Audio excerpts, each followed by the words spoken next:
Why wasn't she screaming?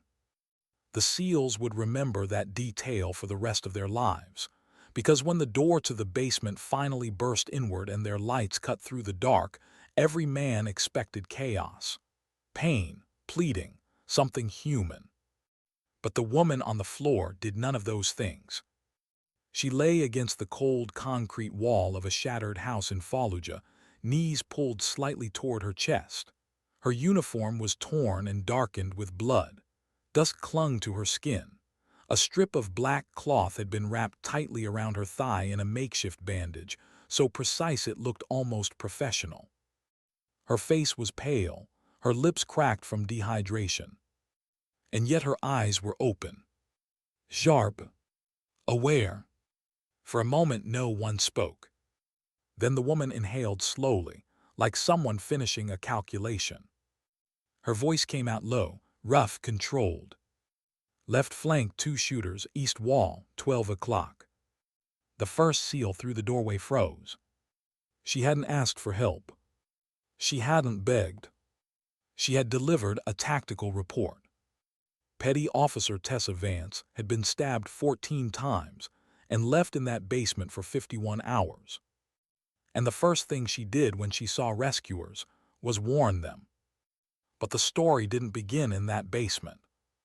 To understand how she survived it, you have to go back a week earlier, before anyone in SEAL Team 3 knew her name.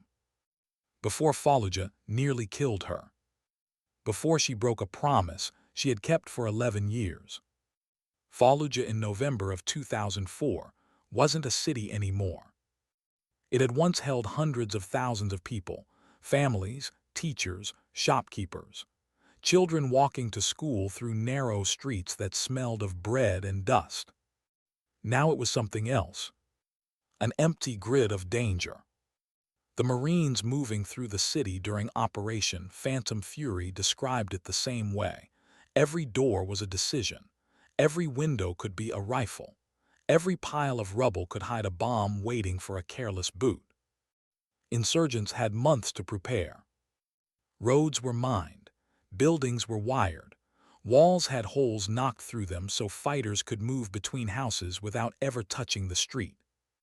Urban combat turned neighborhoods into mazes. And it was into this maze that Tessa Vance arrived. She rode into Fallujah in the back of a military vehicle from Camp Victory in Baghdad, sitting quietly with her medical bag between her boots. A young corpsman beside her tried to make conversation twice during the ride. Both times she answered politely. Both times she returned to staring out the armored window. But she wasn't looking at the desert the way nervous soldiers did. She wasn't watching shadows. She was studying angles. The space between buildings, the lines of fire a rooftop might offer, the narrow streets where vehicles could become trapped. To anyone watching, she looked calm. Inside, something old and familiar had already started waking up. She told herself it didn't matter. She wasn't here for that. She was here to keep people alive. When she arrived at Camp Fallujah, she was assigned to SEAL Team 3's Task Unit Bruiser. The reaction was restrained. SEALs preferred their own medics, corpsmen trained and raised inside the unit. Tessa had been assigned from outside. That meant she was an unknown variable. And unknown variables could get people killed. Chief Petty Officer Mitch Granger made his opinion clear the first morning he saw her. He stood in the equipment room doorway watching her check her medical kit against a laminated inventory sheet. "You ever been outside the wire before, Doc?" he asked. She looked up calmly. "Yes." "Where?" "Ramadi, Mosul." Granger considered that. "We move fast," he said. "We don't slow down for anyone. You fall behind, we don't come back." "Understood," she replied. Then she went back to her kit. No argument. No emotion. That answer bothered him more than if she tried to defend herself. Across the room, another SEAL, Petty Officer Calloway, watched the exchange quietly. He noticed something Granger didn't. When Granger left the room, Tessa didn't exhale. She didn't relax. She simply continued working. Like nothing had happened. That was the first detail Calloway filed away. The patrol that afternoon moved through the southern district, areas Marines had already cleared, but still needed constant monitoring. Fallujah was never truly safe. They had been walking for nearly 90 minutes when Tessa noticed something. Not a threat. A rhythm. The man ahead of her, Garrett, had changed the way he walked. Barely noticeable. A slight irregularity in his right leg, a half-second delay in his reactions. Most people wouldn't have seen it. Tessa had. She stepped forward beside him. "When did you last drink water?" she asked quietly. He frowned. "I'm fine." "When did you last drink?" He hesitated. That hesitation told her everything. "Stop," she said calmly. Garrett rolled his eyes but stopped walking. She checked his pulse. 30 seconds later, she looked up at Lieutenant Commander Doyle. "Stage 2 heat exhaustion," she said evenly, "possibly progressing toward heat stroke." The SEAL stared. Garrett looked offended. But 4 minutes later, he had an IV in his arm and color returning to his face. Without intervention, he might have collapsed within the hour. Granger watched the entire procedure in silence. That evening, he didn't apologize. But something had changed. His silence was no longer dismissive. It was reconsidering. 3 days later, something happened in the briefing room that none of them talked about afterward. But none of them forgot. Doyle was explaining the route for the next patrol. His finger traced a line across the map. Tessa sat quietly at the edge of the table, listening, watching. Then her hand moved, just slightly, toward a junction on the map, 400 meters off their planned route. She caught herself and pulled her hand back. No one noticed, except Calloway. He watched her closely. The motion had been automatic, instinctive, the kind of reflex built by years of experience. But Tessa Vance was a medic. Medics didn't read terrain like snipers. Calloway didn't say anything. He just remembered. The next morning, Doyle quietly adjusted the patrol route. No explanation. No discussion. Just a small change. Later, they learned insurgents had ambushed a Marine squad near that exact junction. That was when the first real question began forming inside the team. Who exactly was their medic? The answer arrived 2 days later. It arrived with the sound of a rifle shot echoing through a cold Fallujah street, and a 30-pound Barrett sniper rifle lying beside a wounded SEAL. The shot came from the 4th floor of a concrete building. Holloway went down immediately, clutching his shoulder as the round slammed him to one knee. The team scattered into cover. The shooter had the advantage. Elevation. Angle. Doyle needed a countershot within seconds. "Anyone qualified on Barrett?" he asked. Silence. Then a voice behind him. "Sir." They turned.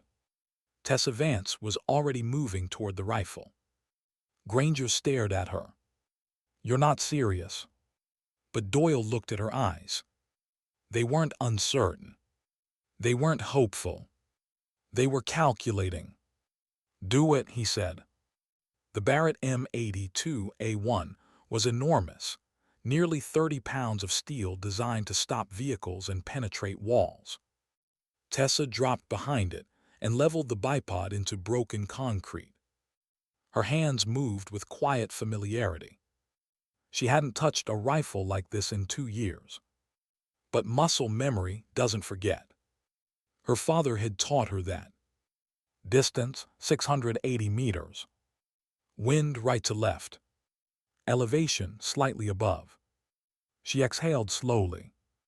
Her father's voice drifted through memory. Breathing first. Always breathing first. The first shot cracked across the street. It missed. 3 inches right. Most people would have panicked. Tessa didn't even blink. A miss was information. She adjusted 3 inches left. Second shot. The insurgent vanished from the window. She found the second shooter 6 seconds later. He never finished repositioning. When the street finally went quiet, the SEALs realized something strange. No one was moving. Everyone was staring at their medic. Granger was the first to speak. "Where did you learn that?" Tessa hesitated. "My father," she said quietly. "Who was your father?" "Marine Recon," she answered. "Gunnery Sergeant Ray Vance." The name landed in the air like a stone in still water. Because some of the older men in the room knew exactly who that was. But the real shock didn't come until 2 days later.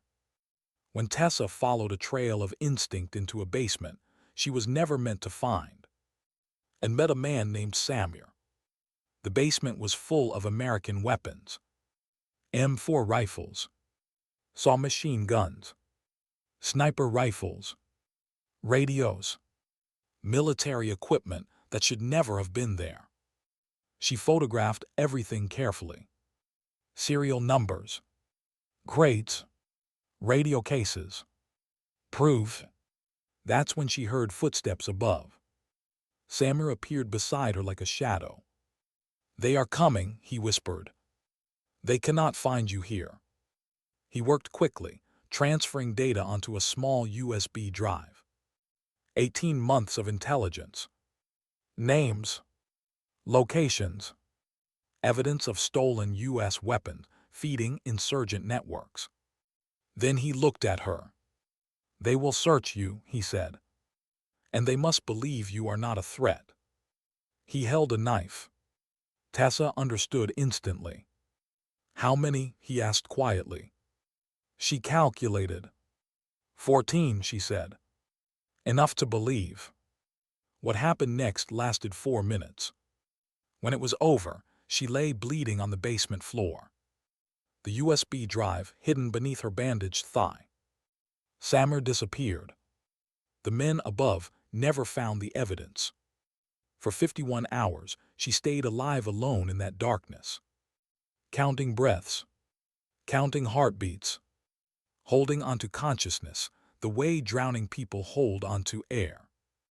Her father's voice guiding every decision. The body lies. It tells you it's finished before it truly is.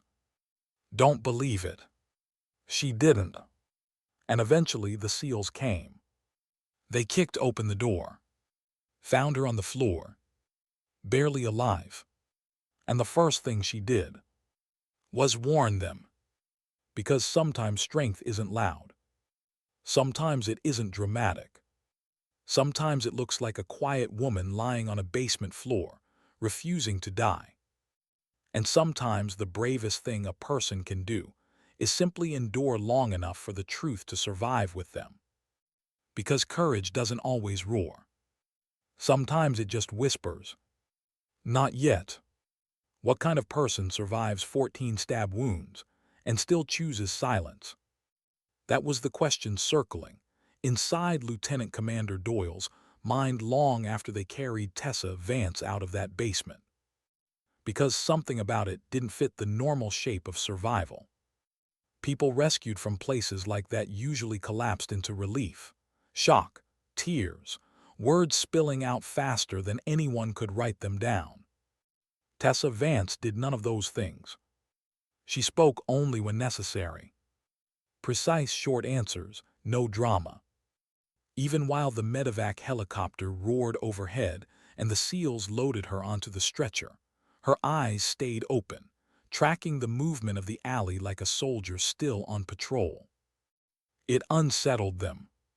Not because it was wrong, but because it felt practiced. The medic working beside her on the helicopter leaned close, checking her pulse again. "You were down there 2 days," he asked gently. "51 hours," she said. Her voice sounded like dry gravel. "Water." She shook her head slightly. "Food." Another small shake. The medic stared at her. "Then how are you still conscious?" Tessa didn't answer. Because the truth was complicated. Survival, she had learned from her father, wasn't about strength. It was about discipline, about breaking time into pieces small enough that the mind could manage them. One breath, 1 minute, one decision not to quit. Repeat. But there was something else she wasn't saying. Something she had protected through every second of those 51 hours. The USB drive hidden beneath the bandaging on her thigh. It pressed against the wound with every movement of the helicopter. Sharp, uncomfortable, real. Proof that what she had seen in that basement wasn't just another weapons cache. It was something much bigger and far more dangerous. The helicopter landed at Camp Fallujah 20 minutes later. By the time they rolled her into the field hospital, half the base already knew the story. The SEAL medic who had survived 2 days, stabbed and alone. Men stood in quiet clusters outside the medical tent, pretending to be busy while waiting for updates. Inside, doctors worked quickly. Bandages came off. Fresh gauze replaced the dark cloth strips she had tied herself. The wounds were examined one by one. The surgeon leaned back slightly when he finished the last one. "That's careful work," he muttered. The nurse looked up. "What do you mean?" He pointed with the tip of his pen. Every strike avoided major vessels. Another pause. Whoever did this knew human anatomy. Tessa lay on the table staring at the ceiling. She didn't correct him, because technically he was right. Samir had known exactly what he was doing. The surgeon cleaned another wound and shook his head. "You're lucky." Tessa finally spoke. "No," she said quietly. "I'm not." That answer hung in the room for a moment. Because luck didn't explain this. Luck didn't explain the bandages tied with medical precision. Luck didn't explain how she stayed conscious through blood loss and cold for 2 full days. And luck definitely didn't explain the calm expression on her face. A few hours later, Doyle stepped into the recovery room. He didn't come alone. Master Chief Harlan Drummond followed quietly behind him. Tessa noticed immediately. Drummond had the kind of presence people developed only after decades in places where mistakes cost lives. He didn't waste movement. He didn't waste words. And he was watching her carefully. Not like a wounded soldier. Like a puzzle. Doyle pulled a chair closer to the bed. "How are you feeling, Doc?" "Functional," she said. He almost smiled. "Doctors say you're going to recover." She nodded once. Then Doyle leaned forward slightly. "What happened down there?" Tessa didn't answer immediately. Not because she was hiding something, but because she was choosing the order carefully. "Civilian medical station was empty," she said. "Location didn't match briefing." "You checked the nearby building?" "Yes." "And found the weapons cache?" "Yes." Doyle nodded slowly. "Then—" "A man entered," she said. "Samir." Drummond spoke for the first time. "You trust him?" Tessa met his eyes. "I trust what he showed me." Drummond didn't respond right away. "Why stab you?" Doyle asked quietly. Tessa hesitated. "Because the men coming down the stairs needed to believe I wasn't part of it." Another silence. Doyle looked at her wounds again. 14 times. "That's what we agreed on." Agreed on. The phrasing made the room go still. Because it suggested something most people wouldn't even consider. "Joyce." Tessa shifted slightly on the bed. The movement hurt. Her fingers brushed the bandaging on her thigh. The hidden drive pressed against her skin. Still there. Still safe. She reached slowly toward the small medical tray beside the bed. "Sir," she said. Doyle followed her hand. She peeled back the outer bandage carefully, then slipped 2 fingers beneath the fabric. When she pulled them back out, the USB drive rested in her palm. Small, black, unremarkable, except for the silence it created in the room. Drummond leaned forward. "What's on it?" "Evidence," Tessa said. "Of what?" She looked directly at him. "American weapons being routed to insurgent networks." Doyle felt the air shift. "How much evidence?" 18 months. Drummond's jaw tightened. "Names?" "Yes." "Serial numbers?" "Yes." "Locations?" "Yes." He sat back slowly. Because if that was true, the implications were enormous. Not just a battlefield problem. A command-level problem. Possibly even a Washington-level problem. Drummond stood up. "I'll take that." Tessa didn't hand it over immediately. Just for a moment. Then she placed the drive in his hand. Their eyes met. A silent understanding passed between them. This was bigger than any of them. Much bigger. Drummond slipped the drive into his pocket. "No one outside this room hears about it," he said. Doyle nodded. Tessa leaned back against the pillow. For the first time since the rescue, her eyes closed briefly. Not from weakness. From exhaustion. The kind that comes after holding yourself together for too long. But sleep didn't last long. Because the next morning something strange happened. Granger showed up in the recovery room. He stood near the door awkwardly. Like a man who had rehearsed something and forgotten the words. Tessa looked up. "Chief." He nodded. "How's the shoulder?" he asked. She raised an eyebrow. The Barrett bruised it. Granger almost smiled. "Yeah," he said. "Does that?" Silence settled between them. Finally, he cleared his throat. "I owe you one." "For what?" "For proving me wrong." Tessa studied him. "You didn't trust me." "No. But now you do." Granger shrugged. "You hit a target at 680 meters under fire." He paused. "That'll do." Another silence. Then he added quietly. "Team's different now." "How?" "You're not just the medic anymore." She looked out the small window beside the bed. The broken skyline of Fallujah stretched across the horizon. Burned buildings. Collapsed roofs. Dust drifting through the morning light.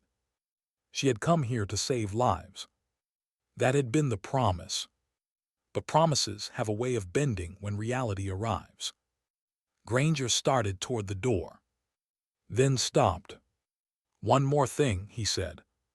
She looked back at him. "You stayed alive down there for 2 days." "Yes." "How?" Tessa thought about the answer. About counting breaths in the dark. About refusing to listen when the body said it was finished. About a Marine recon sniper teaching his daughter patience on a ranch in Wyoming. She said only one thing. "My father." Granger nodded once. Then left. Later that night, Tessa sat alone on the small rooftop outside the recovery building. The air over Fallujah was cold. The city was quiet in the uneasy way war zones sometimes are. Temporary silence. Not peace. She watched the horizon and thought about something Samir had said in the basement. "They are not insurgents. They are looking for what you found." That sentence had stayed with her. Because if Samir was right, then the men searching that building weren't enemies. They were something worse. Someone inside the system. Someone who knew exactly what was hidden there. Someone who would do anything to keep it buried. Tessa closed her eyes for a moment. The wind moved softly through the broken city. Somewhere far away, artillery echoed faintly. The war was still happening, still moving, still swallowing people whole. She opened her eyes again, because she knew something now that the others didn't. The basement wasn't the end of the story. It was only the beginning. And somewhere out there, the people responsible for those weapons were already wondering one thing. Did the woman in that basement die? Or did she survive long enough to tell the truth? Why did Master Chief Drummond stop sleeping after he saw the names on the drive? No one on the base noticed it at first. He still moved through Camp Fallujah the same way he always had, quiet, controlled, the kind of man whose presence seemed permanently anchored to the ground beneath him. But inside his office, the lights stayed on long after midnight. The USB drive Tessa Vance had pulled from her own wound sat in front of him on the desk. He had read everything. Twice. And the second time had been worse, because the pattern became impossible to ignore. It wasn't just missing weapons.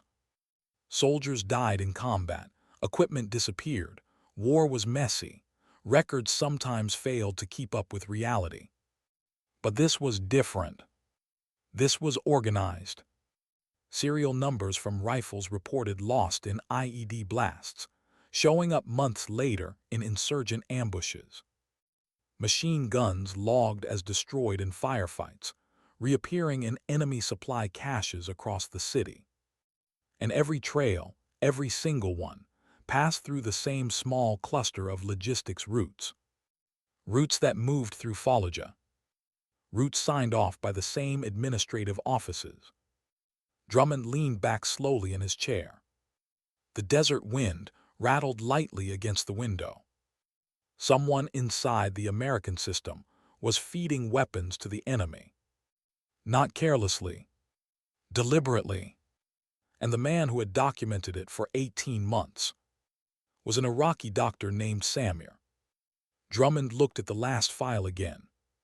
A short message, recorded 3 days before Tessa had found him. If you are reading this, it means I have either succeeded or I am already dead. Drummond exhaled quietly. He had spent 30 years in the military, long enough to know something most young soldiers never wanted to believe. The enemy wasn't always across the street. Sometimes the enemy sat behind your own desks. The next morning, Doyle walked into Drummond's office. "You look like hell," he said. Drummond didn't argue. Instead, he turned the laptop toward him. "Read this." Doyle sat down and began scrolling. 10 minutes passed. Then 15. At 20 minutes, he stopped reading. "Jesus," he muttered. Drummond nodded. "That's about right." Doyle leaned back slowly. "This is real. The serial numbers check out." Doyle ran a hand across his face. "Who knows about this?" "3 people," Drummond said. "Made you." A small pause. "And Tessa." Doyle looked up. "She shouldn't be part of this." Drummond didn't answer immediately. Then he said quietly, "She already is." Across the base, Tessa Vance was sitting in the medical bay pretending to reorganize her equipment. Her wounds still ached. 14 of them. Every movement pulled slightly against the stitches. But pain had never bothered her much. What bothered her was the waiting. She had given Drummond the drive 2 days ago. No questions since. No updates. No orders. Just silence. That kind of silence usually meant something complicated was happening somewhere else. She finished restocking her kit and zipped the bag closed. Across the room, Calloway sat cleaning his rifle. He had been there nearly an hour without saying much. Finally he spoke. You ever notice how quiet the base gets when something big is happening? Tessa looked at him. Yes. He slid the bolt carrier back into place. You found something in that basement. It wasn't a question. She didn't answer immediately. Then she said softly, Yes. Calloway nodded. Thought so. Another silence settled between them. Then he added, Whatever it is, be careful who you trust. She studied his face. Do you trust me? Calloway shrugged slightly. You stayed alive alone for 2 days, so someone could read that drive. He paused. That's enough for me. Later that afternoon, Doyle found her sitting outside the recovery building. The sky above Fallujah was turning the dusty orange color it always did before sunset. Tessa, he said. She looked up. Yes, sir. Walk with me. They moved slowly along the edge of the base. Soldiers passed them occasionally, offering quick nods. Doyle kept his voice low. We confirmed the data on the drive. And it's real. Tessa felt something settle in her chest. Not relief. Something heavier. What happens now? She asked. Doyle stopped walking. That's the problem. She waited. There are names in that file, he continued. American names. The words landed quietly. But their weight was enormous. How high? She asked. High enough.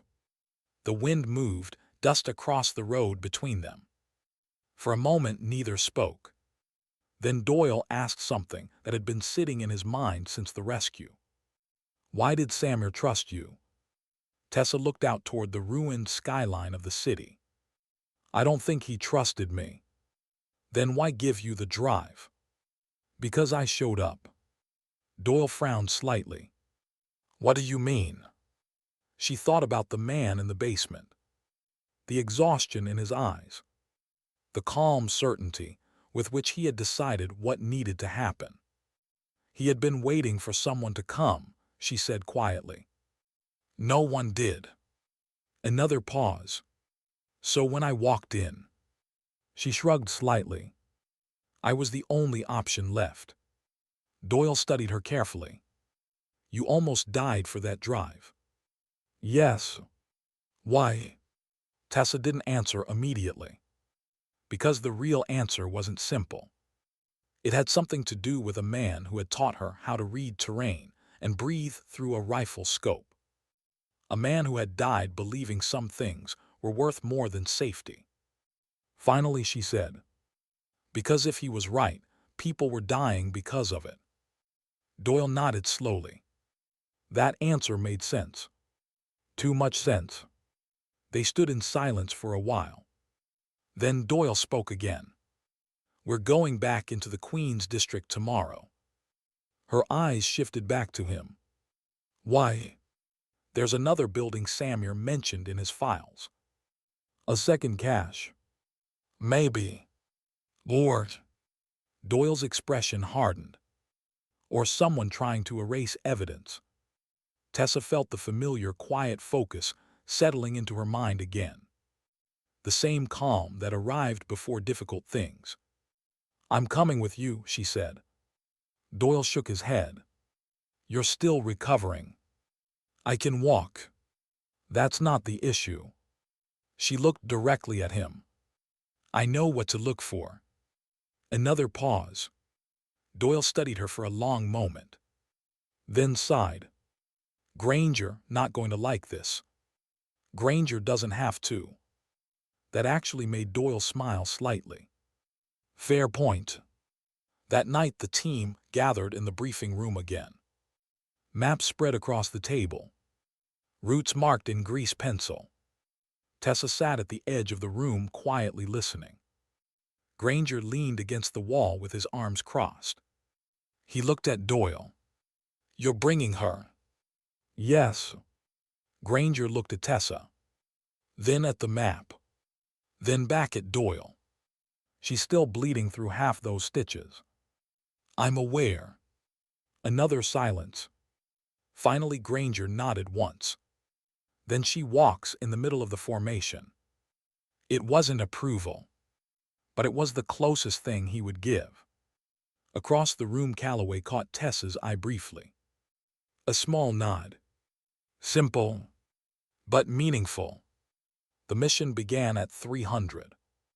The streets of Fallujah were colder at night. Empty. Silent. The team moved carefully through the broken blocks of the Queen's district. Every step measured. Every doorway watched. Tessa moved in the center of the formation, her medical bag tight against her back. The city felt different tonight. Not just dangerous. Watchful. Like something beneath the surface had begun shifting. They reached the target building 20 minutes later. 3 stories. Partially collapsed roof. Doyle raised a hand. The team stopped. Calloway moved forward to check the entrance. He disappeared into the darkness for a moment. Then his voice came quietly through the radio. Clear. The team moved inside. Dust hung in the air. Broken furniture scattered across the floor. They searched room by room. Nothing. No weapons. No crates. No radios. Just an empty building slowly collapsing into ruin. Granger exhaled softly. Looks like Samir was wrong. But Tessa hadn't moved. She stood near the back wall of the building, studying something on the floor. What is it? Doyle asked. She crouched slowly. Her fingers brushed aside dust, revealing faint scrape marks across the concrete. Parallel lines. Heavy objects dragged recently. They moved something, she said quietly. When? Within the last few days. Doyle's eyes narrowed. Where? Tessa stood and looked toward the rear hallway. There. They followed her. At the end of the hallway was a narrow door. Locked. Granger kicked it open. The room beyond was small. Bare. Except for a trapdoor set into the floor. Doyle looked at Tessa. You're kidding. She shook her head. Granger lifted the hatch slowly. Darkness waited beneath. The smell of oil and metal drifted upward. Calloway switched on his flashlight and aimed it down. Then he whistled softly. Wells, he muttered. Looks like we found something. Tessa stepped closer. The beam of light illuminated rows of stacked crates in the basement below. More American weapons. More serial numbers. More evidence. But something about the room felt wrong. Too quiet. Too clean. Tessa's eyes moved slowly across the shadows.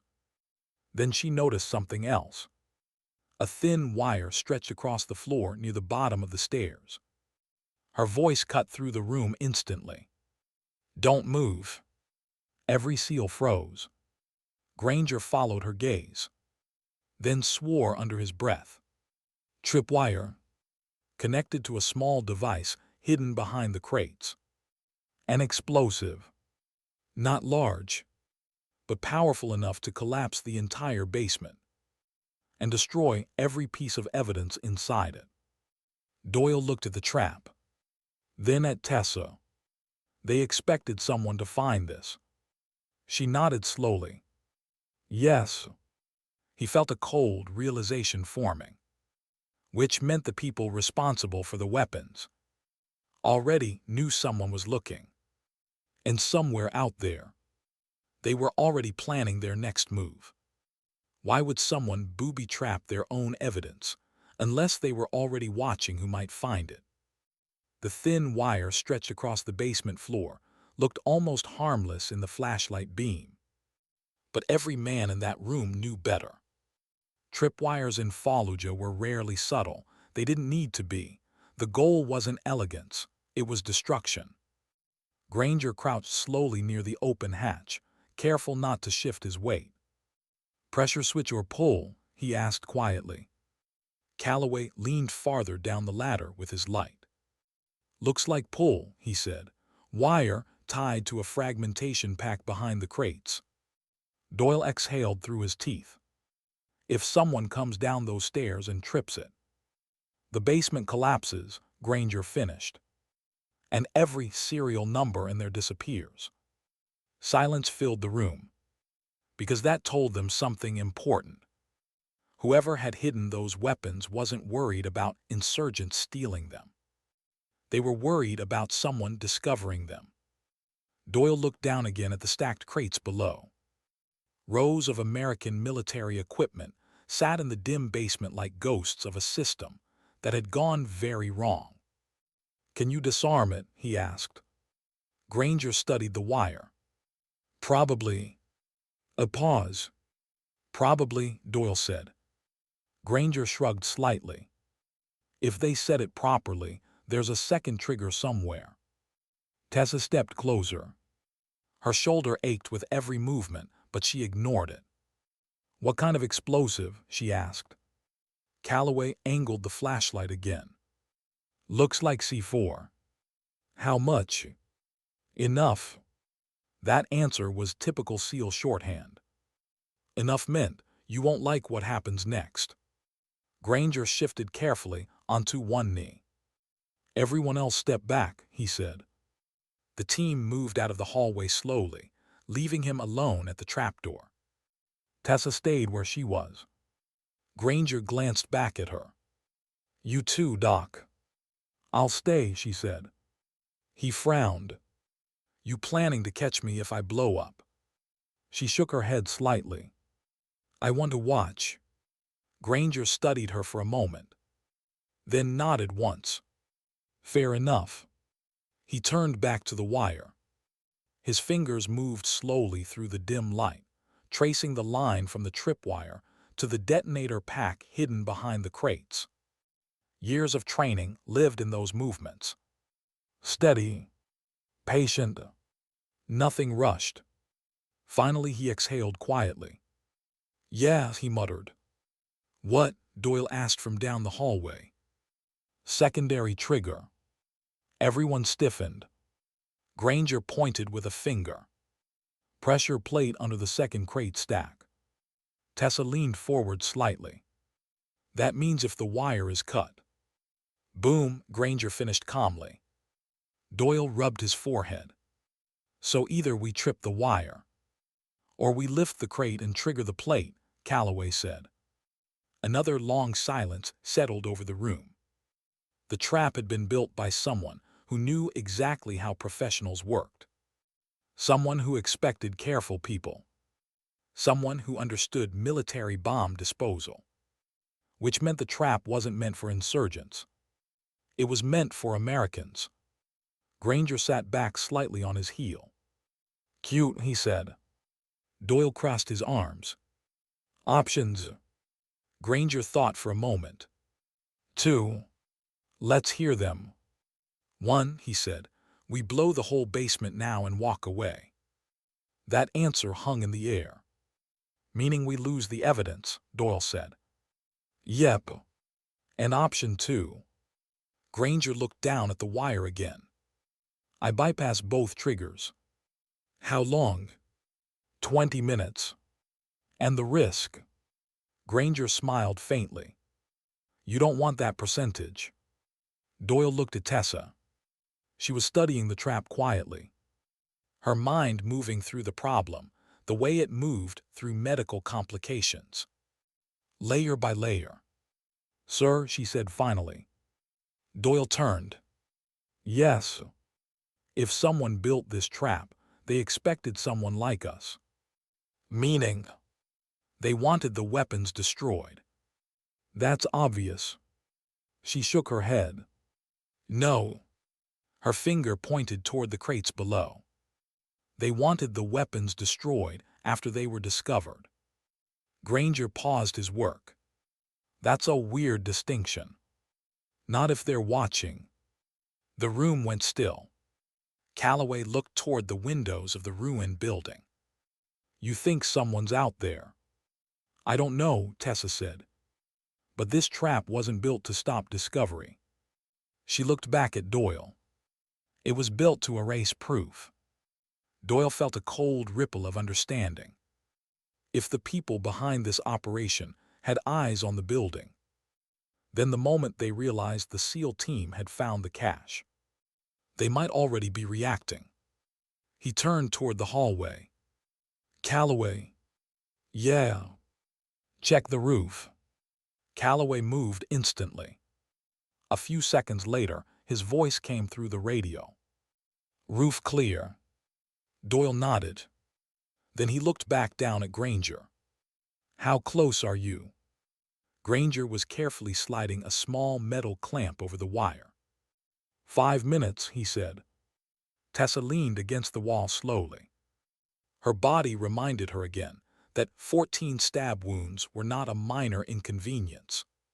But she stayed quiet, watching, waiting. Outside the building, the wind moved dust through the empty street. The city remained silent. Too silent. Granger finally clipped the wire into place. There, he said softly.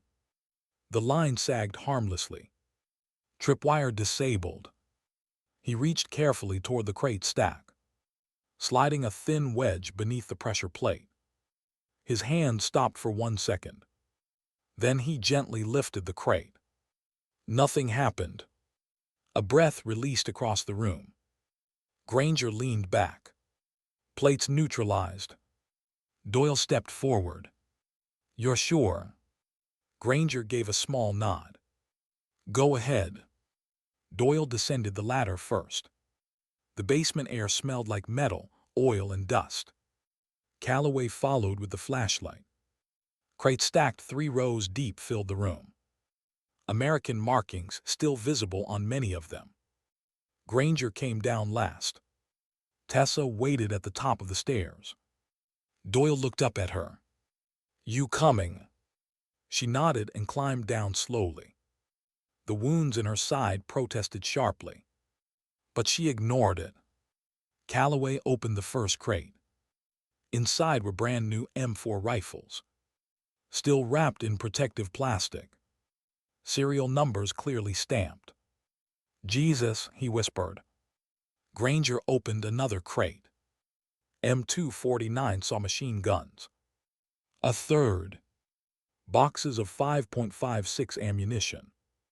Enough to arm a small militia. Doyle crouched beside one of the crates. This isn't just stolen equipment, he said quietly. This is distribution. Calloway looked around the basement again. Feels bigger than the first cache. It is, Tessa said. They all looked at her. She pointed toward a small table in the corner. A ledger book sat there beneath a layer of dust. Granger picked it up, flipped it open. Rows of dates, locations, weapon counts, shipment routes. Doyle leaned closer. His jaw tightened. Logistics schedule. Tessa nodded. Exactly. The realization settled heavily over the group. This wasn't random theft. This was supply chain management. American weapons moving into insurgent hands on schedule. Calloway closed the crate slowly. Someone high up is running this. Doyle didn't disagree. Granger flipped another page of the ledger. Then stopped. Well, he said. That's interesting. What? Doyle asked. Granger turned the book toward him. One name had been written repeatedly, beside multiple shipment entries. A logistics officer stationed in Baghdad. Captain Daniel Mercer. Doyle felt the ground shift beneath the situation. Mercer wasn't some unknown clerk. He worked directly within the Joint Operations Command supply system, which meant he had access, authority, and a perfect position to move weapons without raising alarms. Calloway shook his head slowly. If this is real. It is, Tessa said quietly. Doyle closed the ledger. Then we're not chasing insurgents anymore. Granger looked at him. Who are we chasing? Doyle answered slowly. Someone wearing the same uniform we are. The words echoed softly in the basement. Above them, wind scraped against broken windows. The war outside, the building continued exactly as it had before. But the war inside this investigation had just changed. Because somewhere out there, Captain Daniel Mercer had no idea that 4 SEALs and a wounded corpsman were standing over the evidence that could destroy him. And men like Mercer rarely waited quietly once they realized their secrets were in danger. They acted fast, ruthless, and often permanently. Tessa felt the quiet certainty settle deep in her chest, the kind of feeling that arrived before something irreversible happened. She looked at Doyle. Sir? Yes. If Mercer realizes we found this. Doyle already knew the rest of the sentence. He'll try to clean it up. She nodded slowly. Yes. Calloway glanced toward the ceiling. You mean destroy the cache? Tessa shook her head. No. Her eyes moved across the team. I mean us. Why would a man risk his entire career, his freedom, even his life, just to keep a few crates of rifles hidden? That was the question sitting in Doyle's mind as the team climbed out of the basement. Because corruption in war zones wasn't rare, equipment vanished, contracts bent, people cut corners. But this was something else. This was organized betrayal. And the name written across that ledger, Captain Daniel Mercer, was not the kind of officer who made small mistakes. He had clearance, authority, and access to the exact systems that moved weapons across Iraq. Which meant if Mercer was involved, this operation had been running smoothly for a long time. Doyle closed the trapdoor carefully behind them. Granger brushed dust from his gloves. So what now? He asked. Doyle thought for a moment. We secure the ledger and serial numbers. And the crates, Calloway said. We mark the location and report it. Granger snorted quietly. You really think that report going to make it through the chain of command? No one answered immediately. Because everyone in the room had just realized the same thing. If Mercer was part of the supply chain, then reporting this through normal channels might send the information straight back to him. Tessa leaned against the wall slowly. Her shoulder throbbed again. But the pain helped her focus. There's another option, she said. Doyle looked at her. What? We don't report it yet. Granger raised an eyebrow. You suggesting we sit on a basement full of illegal weapons? No, she said. I'm suggesting we learn where they're going. The room went quiet. Calloway looked down at the ledger again. You're talking about tracking the next shipment. Tessa nodded. The book has dates. Granger flipped through the pages. Next delivery tomorrow night. Doyle felt the idea forming. Dangerous, but logical. If we watch the site, he said slowly, we might see who collects them. And who Mercer's working with, Calloway added. Granger looked between them. That also means Mercer might show up himself. Doyle nodded. Exactly. A small smile crept across Granger's face. Well, he said, that would simplify things. Outside the building, the sky had begun to brighten. The team slipped back into the quiet streets of Fallujah. The city looked different in daylight.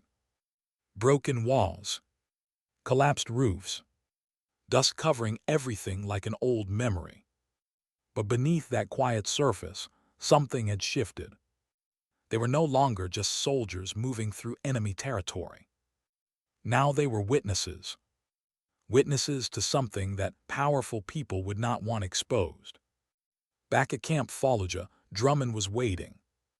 He sat in the communications office, reading through the drive again when Doyle entered. "Found something," Doyle said. Drummond looked up. "Another cache. Bigger." Doyle placed the ledger on the desk. Drummond opened it slowly. His eyes scanned the pages. "Stopped." "Mercer," he said quietly. Doyle nodded. Drummond leaned back. "I was afraid of that." "You know him." "Met him once in Baghdad." "And?" Drummond's expression didn't change. "Smart." A pause. "Ambitious." Another pause. "And the kind of man who never thinks he'll get caught." Doyle crossed his arms. "We want to watch the next pickup." Drummond closed the ledger. "That's risky." "Yes." "Mercer may already suspect something." "Also yes." Another long silence settled between them. Finally Drummond nodded once. "Do it." Across the base, Tessa sat quietly on the edge of the medical tent's small rooftop again. The wind carried the faint smell of smoke from somewhere in the city. Her stitches pulled every time she moved. But the pain was manageable. What she couldn't stop thinking about was Samir. The look in his eyes when he handed her the drive. The certainty that he might never leave that basement alive. She wondered if he had. If the men searching that building had believed his story. Or if somewhere in Fallujah, a quiet Iraqi doctor had already disappeared. Calloway climbed onto the roof beside her. "You look like someone solving a puzzle," he said. "Maybe I am." He sat down beside her. "Tomorrow night," he said. "Yes." "You think Mercer comes personally?" She considered that. "No." "Why not?" "Men like him don't carry crates." Calloway nodded. "So we're looking for middlemen." "Yes." He looked out across the broken skyline. "You almost died for that drive." She didn't answer. "Was it worth it?" he asked. Tessa thought about the basement. About counting cracks in the ceiling to stay conscious. About the quiet discipline her father had taught her. Finally, she said something simple. "If we stop it, yes." Night arrived quickly the next day. By 2200 hours, the team was already back inside the ruined building. The same trapdoor. The same basement. But this time the lights were off. The team waited in silence on the upper floor overlooking the street. Granger checked his watch. "Pickup window starts in 10 minutes.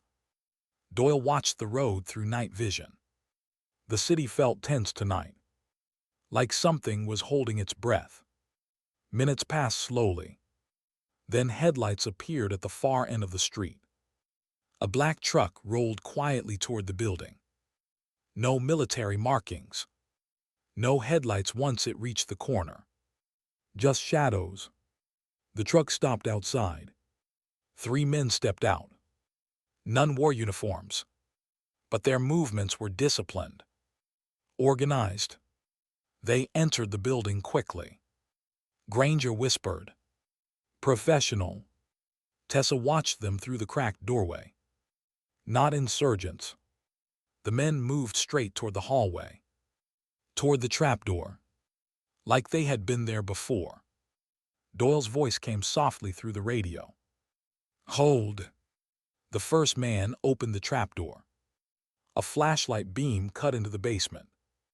"Clear," he whispered in Arabic. They began lowering themselves down.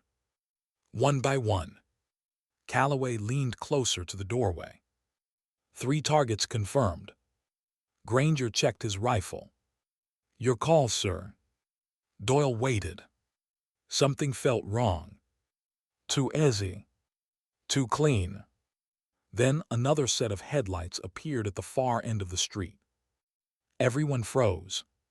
A second vehicle. This one larger. Armored. Military.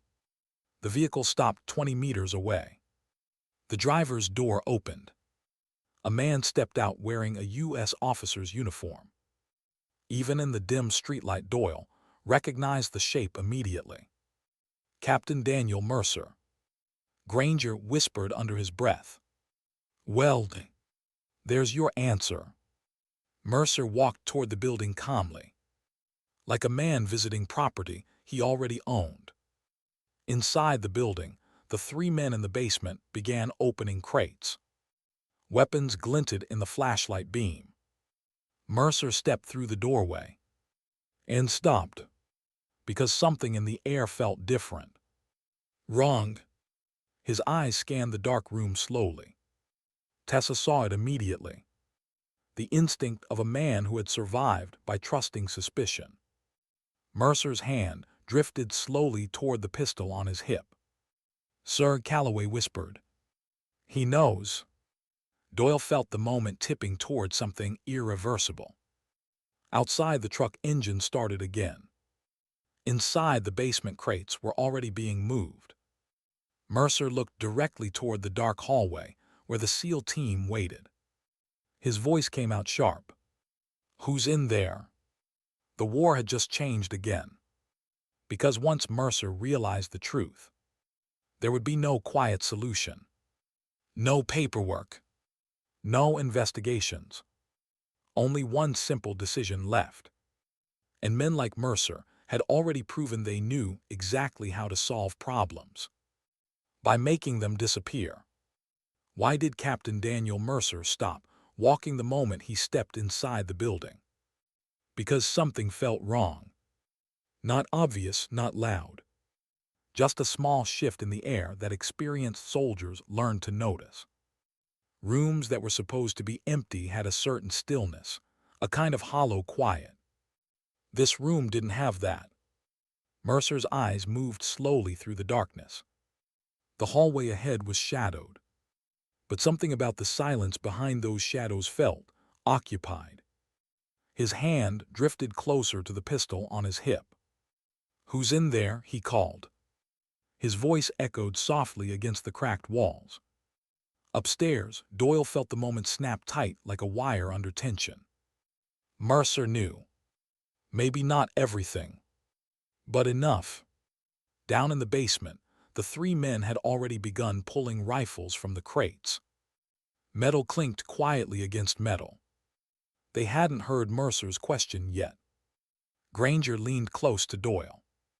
"We're out of quiet options." Doyle nodded slowly. "Yes." Tessa watched Mercer through the narrow gap in the broken wall. The man didn't look nervous. That was the detail that mattered. Most corrupt officers panicked when things started collapsing around them. Mercer didn't. He looked like someone calculating. Like someone deciding how many bodies it would take to fix the situation. Calloway whispered into the radio. "Targets below, still moving weapons." Doyle took a breath, then spoke one word. "Now." The team moved. Granger and Calloway burst into the hallway first, rifles snapping toward Mercer before the officer could finish drawing his pistol. "Don't move," Granger barked. Mercer froze. Not dramatically. Just stopped. His eyes moved over the rifles aimed at his chest. Then to Doyle, stepping into the light behind them. Recognition flickered across his face. "SEAL Team 3, Mercer said quietly. His voice carried no fear. Only irritation. Doyle did lower his weapon. "Captain Mercer," he said. Mercer's eyes slid toward the basement hatch. He could hear the men below still working. Still unaware. "So," Mercer said calmly. "You found it." "Yes." Mercer nodded slowly. "Well, that's unfortunate." Behind Doyle, Tessa stepped into the hallway light. Mercer's eyes shifted toward her. For the first time, something changed in his expression. Recognition. "You're the medic," he said. "The one from the report." Tessa didn't respond. Mercer studied her wounds briefly. 14 stab wounds, he said softly. Impressive survival. Granger's patience snapped. Shut up. Mercer ignored him. His eyes returned to Doyle. You realize you're making a mistake here. Doyle almost smiled. Explain. Mercer gestured lightly toward the basement. You think this is corruption. Because it is. Mercer shook his head. No. What then? Strategy. The word hung in the air like poison. Doyle's jaw tightened. American weapons killing American soldiers is strategy. Mercer's expression didn't change. Sometimes war requires uncomfortable arithmetic. Granger stepped forward. You're feeding rifles to insurgents. Mercer shrugged slightly. And in return we get access. To what? Information. Calloway stared at him. You're running guns to buy intelligence. Mercer's voice stayed calm. 18 months of infiltration. Bullshit, Granger snapped. Mercer looked directly at Doyle. You think the war in Fallujah is chaotic, he said quietly. But it is. It's a market. Information is the currency. And weapons are payment. Tessa watched his face carefully. There was no arrogance in it. No desperation. Just certainty. Which made the situation worse. Doyle stepped closer. How many soldiers died because of your payments? Mercer didn't answer. Because he didn't have to. The silence was enough. Below them a crate slammed shut. One of the men in the basement finally noticed the voices upstairs. Footsteps started moving toward the ladder. Mercer heard it too. And something in his eyes shifted again. Opportunity. His hand moved. Fast. Too fast for most people to react. But not for Granger. The rifle butt slammed into Mercer's chest before he could draw his pistol. The officer collapsed against the wall with a grunt. Calloway grabbed his weapon and kicked it across the floor. Nice try, he muttered. The basement hatch burst open. One of Mercer's men climbed halfway up before freezing at the sight of rifles aimed down the stairs. Don't, Doyle said quietly. The man slowly raised his hands. 2 more followed behind him. Within seconds, all 3 were disarmed and forced against the wall. The room fell silent again. Mercer leaned back against the concrete.